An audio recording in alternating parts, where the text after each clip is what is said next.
all the latest military news update. This is AFP Community News, hosted by Rob Suzon every 12 noon, Mondays to Fridays. Only here on DWDD Armed Forces Radio. One AFP for a stronger Philippines.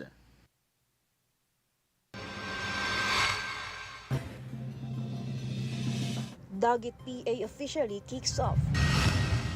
8ID sends off 190 new Scout Rangers to combat mission in Samar. 5 areas across northern Luzon under signal number 1 as Marcy intensifies into severe tropical storm. Gasoline price dips, diesel up.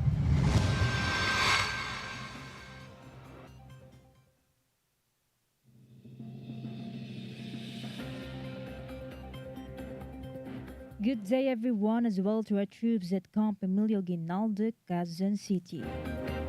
Today is Tuesday, November 5, and we'll bring you the latest news from the armed forces and other information around the Philippines.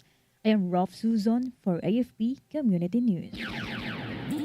DWDD Armed Forces News. And for the brief overview of our stories, the Armed Forces of the Philippines officially kicked off the AFP Joint Exercise 08-2024, known as Dagit PA at Camp Emilio Ginaldo, Quezon City yesterday. AFP Chief of Staff General Romeo Browner Jr. led the ceremony, emphasizing the exercise's crucial role in fortifying the nation's territorial defense.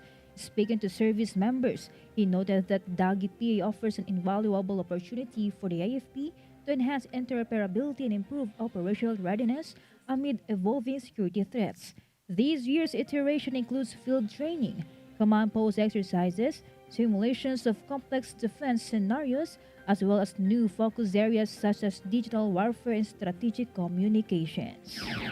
DWDD Armed Forces News. The 8th Infantry Stormtroopers Division held a send-off ceremony for 190 newly trained Scout Rangers at Calbayog Airport, Calbayog City yesterday. The troops were deployed to Samar Island to undertake a combat test mission supporting Joint Task Force Storm Security and Stability efforts to eliminate remaining communist terrorist groups in the region. 8ID Acting Commander Brigadier General Perfecto Peñaradondo praised the soldiers for their dedication and sacrifices, noting their impact on the morale of all who serve. He also commended their courage and unity in working toward lasting peace in the region. Armed Forces Radio. Let us hear more updates from Gina about military unit completes poultry fence for local farmers in Cebu. SROF, the 2nd Platoon 2nd Civil Military Operations Maaasahan Company, has finished building a poultry fence for the Tominhaw Farmers Association in Tuburan, Cebu. This quick impact project aims to secure facilities and enhance TOFA's poultry operations, supporting local agricultural livelihoods. Second Lieutenant Marnie Grace Torno stated that the fence reflects their commitment to providing immediate solutions for communities. TOFA expressed appreciation, noting the project will boost their productivity and security. The 2nd Civil Military Operations Company continues to focus on initiatives that enhance community resilience and economic stability in Tuburan. This is Gina reporting for AFP Community News, 1AFP for a stronger Philippines. Thank you, Gina. DWDD Armed Forces News. The 16th Infantry Division of the Philippine Army and Joint Task Force Central have committed to secure the 2025 national and local elections, including the historic first parliamentary elections in the Bangsamoro Autonomous Region in Muslim Mindanao. Major General Antonio Nafarrete, the 6th ID and JTFC commander, announced this during the Regional Joint Security Control Center meeting led by Commissions on Elections at Camp Sionco yesterday. He detailed that 6th ID's ongoing security preparations, including risk assessments and coordination with the Philippine National Police and COMELEC, to ensure peaceful and credible elections. The meeting included COMELEC Chair George Erwin Garcia and other key officials, with participants expressing confidence in the security efforts for the BARM elections, which start with the filing of certificates of candidacy from November 4 to 9, 2024. DWDD Armed Forces News. Soldiers from the Army's 2nd Infantry Division donated 1 meal allowance to aid Typhoon Christine victims. 2nd ID Commander Brigadier General Cerillo Balaoro Jr. highlighted the donation as a gesture of compassion and solidarity, with each soldier contributing 150 pesos. A total of 669 pesos or 669,450 pesos was handed to the GMA Kapuso Foundation during the 2nd ID Scholar Fund Run. Brigadier General Baloro also noted that 2nd ID teams remain on standby in affected areas to assist with ongoing disaster response efforts. Armed Forces Radio. On the other line, let us hear more from Beth Tañete about Philippine Air Force expresses gratitude to regional partners for storm relief. The Philippine Air Force thanks Singapore, Brunei, and Malaysia for their vital support and relief effort after severe tropical storm Christine. At a ceremony in Pasay City, Philippine Air Force Lieutenant General Stefan Farino praised the spirit of bayanihan among the nations. Representatives from the Republic of Singapore Air Force, Royal Malaysian Air Force, and Royal Brunei Air Force attended the event. The RMAF EC-725 Caracal helicopter participated in the operation, which faced a devastation, including 150 fatalities and a significant damage of homes and infrastructures. This is Betanieta reporting for the AFP Community News, one AFP for stronger Philippines. Thank you, Beth Tañete. DWDD. Armed Forces News. Reservists from the 1st Sultan Kudarat Ready Reserve Field Artillery Battery completed the second week of integration training at the 2nd Howitzer Platoon in Bagumbayan, Sultan Kudarat. The training included hands-on exercises and artillery gunnery operations, where participants practice simulated artillery support scenarios. The reservists will proceed to an artillery live fire exercise using 105 mm howitzers by the end of November. DWDD. National News. And for our national news, Pag-asa said Tropical Storm Marcy has intensified into a severe tropical storm, prompting the issuance of wind signal number 1 in 5 areas across northern Luzon. Signal number 1 is raised over Batanes, northern and eastern portions of Cagayan, eastern portion of Isabela, northern portion of Apayao, and northern portion of Ilocos Norte. Marcy now has maximum sustained winds of 100 kilometers per hour near its center. As of 10 p.m., the center of the severe tropical storm was located 590 kilometers east of Virac Catanduanes, or 715 kilometers east of Dayet Camarines Norte. Armed Forces Radio. From Solcom, let us hear from Jess about 9030 Infantry Brigade joins AFP-wide flag raising ceremony to commemorate the 34th year of the AFP Code of Conduct. The 9030 Infantry Patriot Brigade, led by Brigade Commander Brigadier General Jose Ricky Ilaniug, Philippine Army, proudly participated in the AFP-wide simultaneous flag-raising ceremony on November 4, 2024. The event was held at the brigade's headquarters to commemorate the 34th anniversary of the AFP Code of Conduct. During the solemn ceremony, the officers and men of the 9030 Infantry Brigade took an oath, underscoring their unwavering commitment to uphold the highest standards of integrity, professionalism, and discipline. The oath-taking served as a powerful reminder of their duty to abide by the core principles outlined in the AFP Code of Conduct. This reaffirmation of values reflects the AFP's continuous dedication to its mission of serving the people and protecting the people, fostering peace and safeguarding the nation's security. The event emphasized the importance of steadfast adherence to the ideals, ensuring the AFP remains a reliable and honorable force for the country. This is Jess from Solcom reporting for AFP Community News, one AFP for a stronger Philippines. Thank you, Jess from Solcom.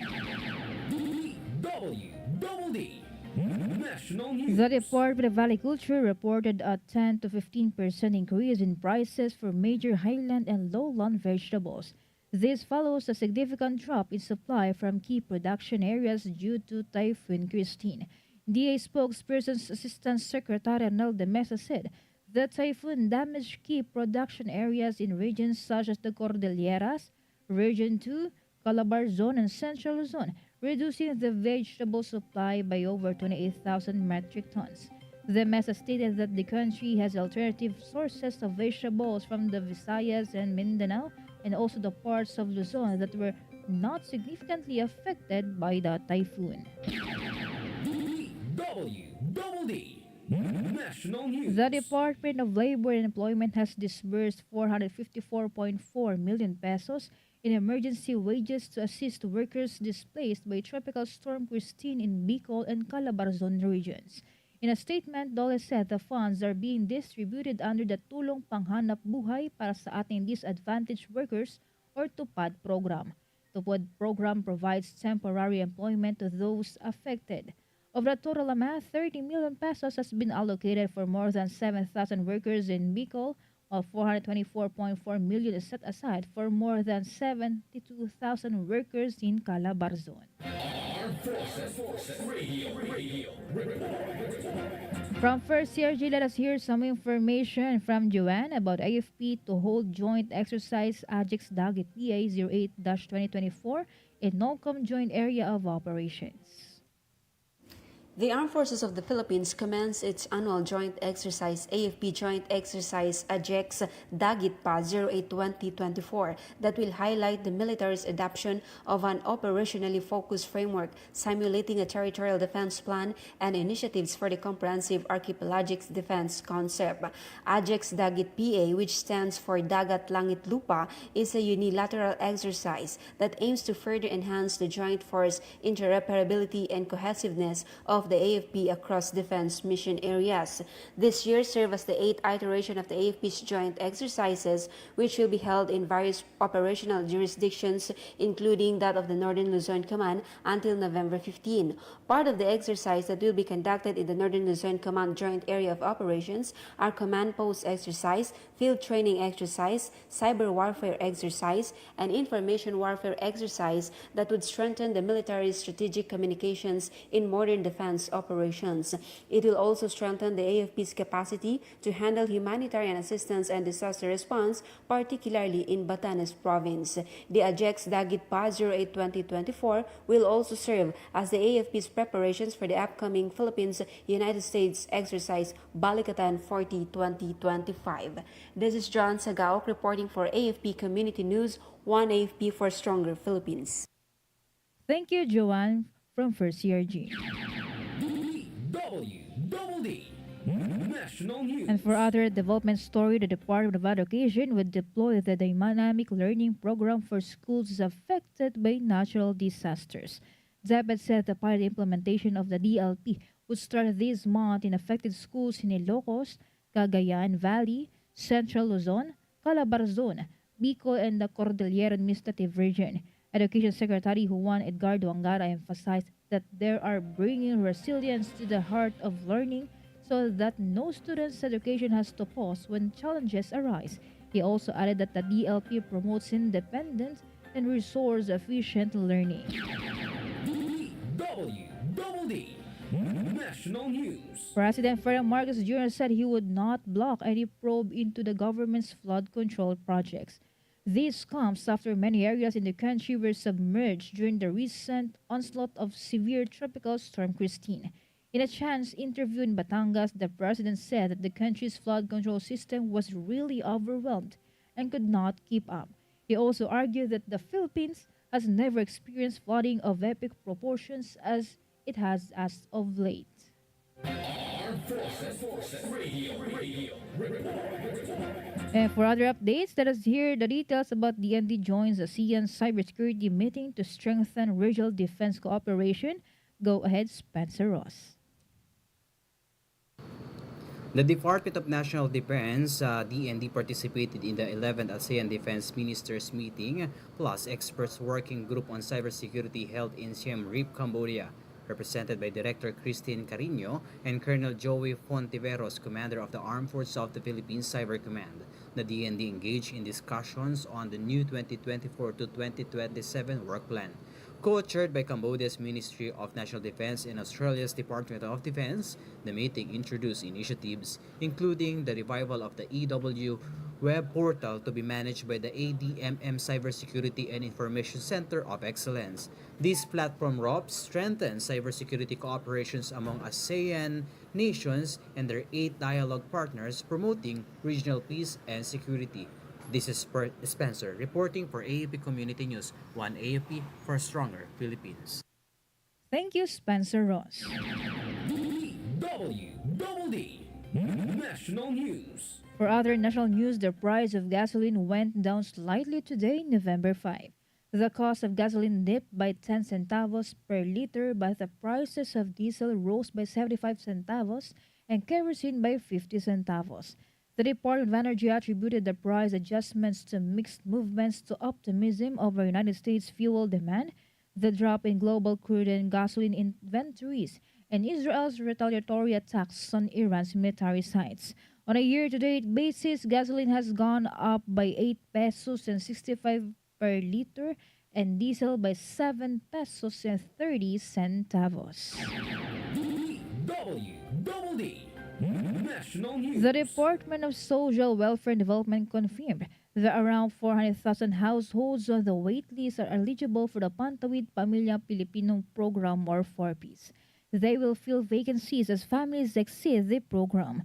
The SWD Director Gemma Gabuya explained that in July 2023, the SWD Secretary Rex Gatchalian ordered a reassessment of 4Ps beneficiaries previously classified as non-poor under the Listahanan 3.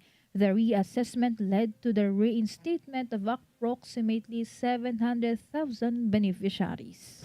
Armed Forces Radio. And we have a report coming in from Shai about AFP's Dagit BA 2024 exercise focuses on national defense and digital warfare. Yes, good afternoon. The Armed Forces of the Philippines Chief of Staff General Romeo S. Bronner Jr. announced that this year's exercises will place an unprecedented focus on joint operational defense capabilities and cybersecurity strategies.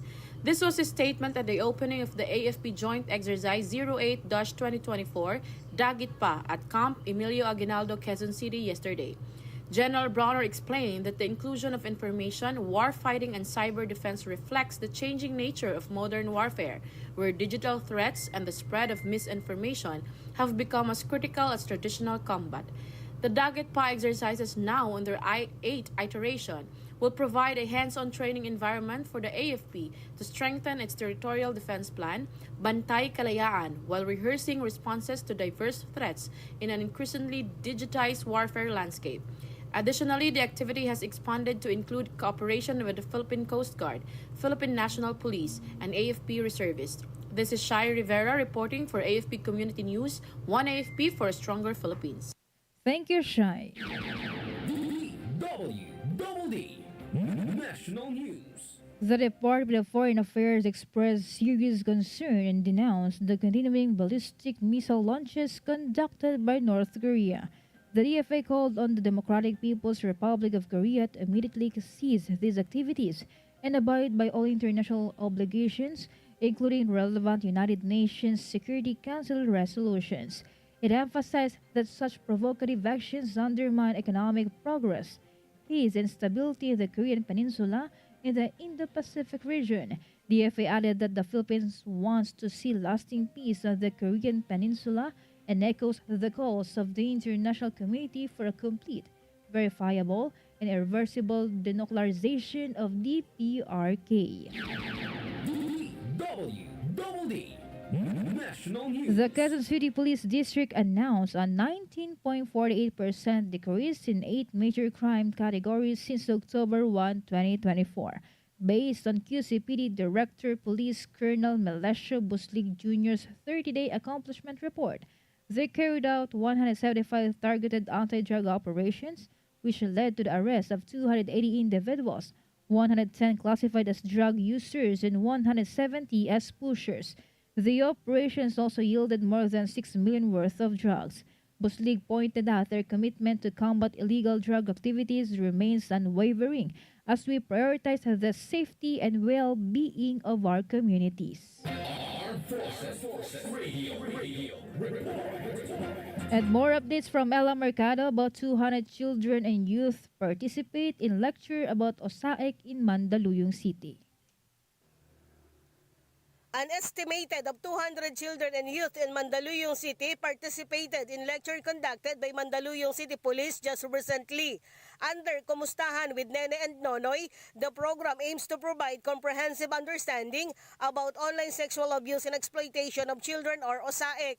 Police Colonel Mary Grace Madayag, Chief of Police of Mandaluyong CPS, said they want to ensure the role of the youth in fostering a safer digital environment by raising awareness and teaching preventive measures on how children and youth can protect themselves online. Madayag believes by maintaining a focus on digital literacy and safety, the youth can be said well equipped to navigate online world secured and safely. Madayag is one of the well-known person who advocates and promotes children's online well-being and safety. This is Ella Mercado reporting for AFP Community News, 1 AFP for Stronger Philippines. Thank you, Ella Mercado from Mandaluyong City. Armed Forces Radio. And now let's hear a report on the ground on the AFP chief urges unity in Dagitpad defense exercises. Go for the details, Jay. Armed Forces of the Philippine Chief of Staff General Romeo Browner Jr. stressed the importance of unity among the armed forces and its allied agencies in ensuring national security and readiness. During the commencement of the Dagit PA 08-2024 joint exercises, he highlighted the significance of these joint exercises, which involve over 3,000 AFP personnel and integrate training across all service branches, including the Army, Navy, and Air Force. General Browner also emphasized their professionalism and commitment must inspire not only the AFP but also other government agencies and sector in Philippine society. He noted that the exercise is designed to reinforce collaboration with the Philippine Coast Guard, the Philippine National Police, and the other key government agencies in readiness for any national security challenge. This is Jay Canyo reporting for AFP Community News, 1 AFP for Stronger Philippines. Thank you, Jay Canyo. DWDD National News. Now for other national news, Senate President Francis Escudero called for the responsible use of protocol plates after a sports utility vehicle with plate number 7 was caught using the EDSA busway. It also tried to run over an enforcer of the Department of Transportation. Protocol plates marked 7 are reserved for senators and are valid only during an official's incumbency. Escudero said the driver violated the law and the actions of the driver or passenger are unacceptable. DWDD Armed Forces News. And that's all for today's broadcast. Thank you so much for joining us, especially to our audience in our Facebook page, AFP Radio DWDD. Don't forget to tune in tomorrow for more updates, same time and same station. Again, this is Ralph Susan for AFP Community News, 1 AFP for Stronger Philippines. Behold the latest military news update. This is AFP Community News, hosted by Rob Susan every 12 noon, Mondays to Fridays. Only here on DWDD Armed Forces Radio. 1 AFP for a Stronger Philippines. Kayo ay nakatutok sa DWDD AFP Radio. Kami po ay kasapi ng KBP, Kapisanan ng mga Broadcast